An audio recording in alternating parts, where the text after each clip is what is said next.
Just in time for Halloween, we are reviewing Betrayal at House on the Hill at Dicehead Games Comics and Dicehead.com. We'll be unboxing the game, playing the game with a group of friends, and then at the end reviewing, giving our thoughts on how well we think the new edition of the game is. You can have 3 to 6 players, and every game is different because it's a tile-based board game, so as you play the game, you build the board. In the game, you come together as a group of friends who are exploring a house that is haunted, and at some point during the evening, the haunt is revealed, and then you and your friends have to survive the haunted house. It's a very fun game for people of all ages. We are reviewing Betrayal at House on the Hill. Original, awesome version of the game.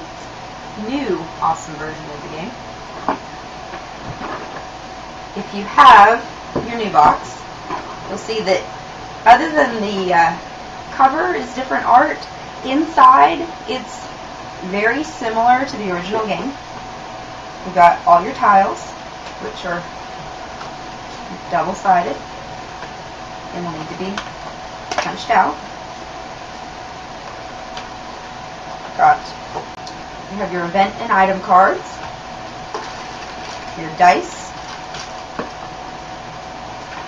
the rule book, and then Secrets of Survival, the scenarios for the traitor and the survivors.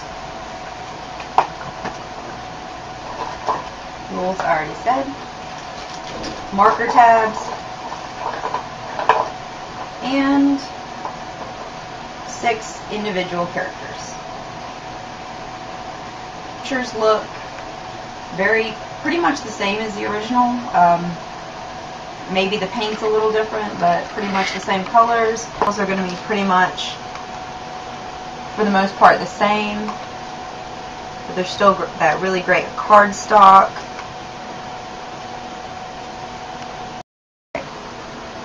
Event cards,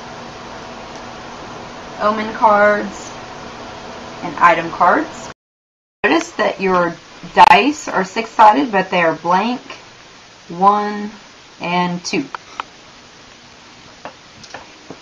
have to put all the nice little tabby things, that's the official word for them, on your character cards. And then we've punched all of our rooms out. Place the hallway in the middle of the table. All characters start on the entryway. Brian, and tonight I will be playing the part of Professor Longfellow. Andy, and I'll be playing the part of the little girl, Zoe Engstrom. I'm Brian number 2, and I'll be playing the part of Darren Flash Williams, who's very fast but not very smart. I'm Heather, and I'll be playing the part of Heather Granville. I'm Mel, and I'll be playing the part of Madame Zostra. I'm Shane, and I will be playing the part of Peter Akamoto. With the birthday on the card, the character with the birthday on the card closest to the actual date goes first. You go first. Yeah, you go first.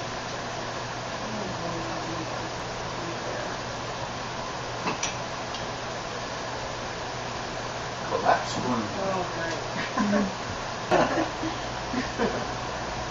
Pretty good. Alright, I am going to show basic movement phase for Betrayal at House on the Hill. Darren has a speed of 6.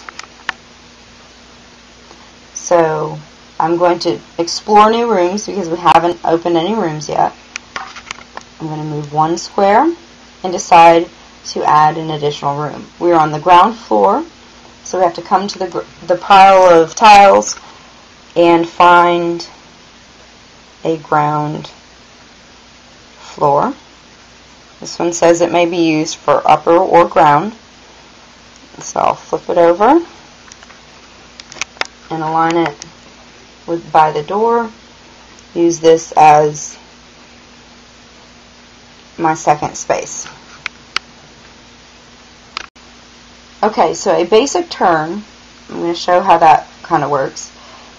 I'm going to move my token my speed is 6, so I can move up to 6 rooms away.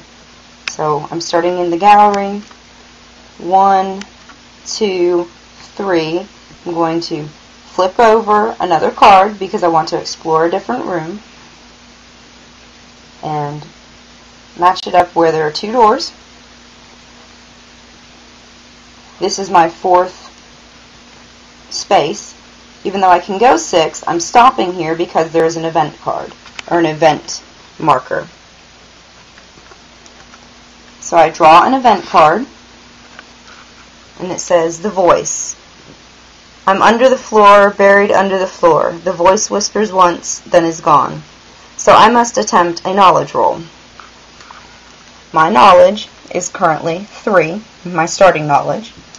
So I will roll 3 dice, and the results,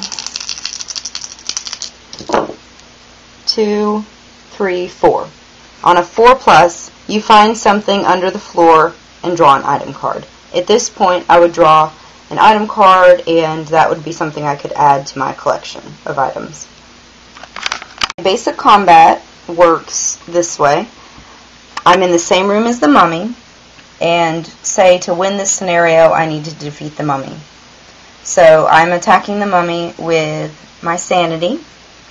I have sanity of 3, which means I'll roll 3 dice. My results being 0, 2, and 2. So 4. We can all do math. Based on what the book says, the mummy has a sanity of 5, so I'll roll 5 dice for the mummy. The mummy rolled 2, and I had rolled 4. So I beat the mummy by 2, so the mummy would actually take 2 damage. And that is how a combat is fought in Betrayal House on the Hill. Angry. It emerges from the slime on the wall next to you. You must attempt a speed roll.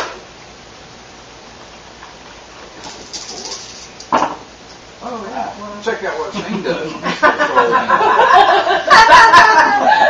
I take 1 die of mental damage and 1 die of physical damage.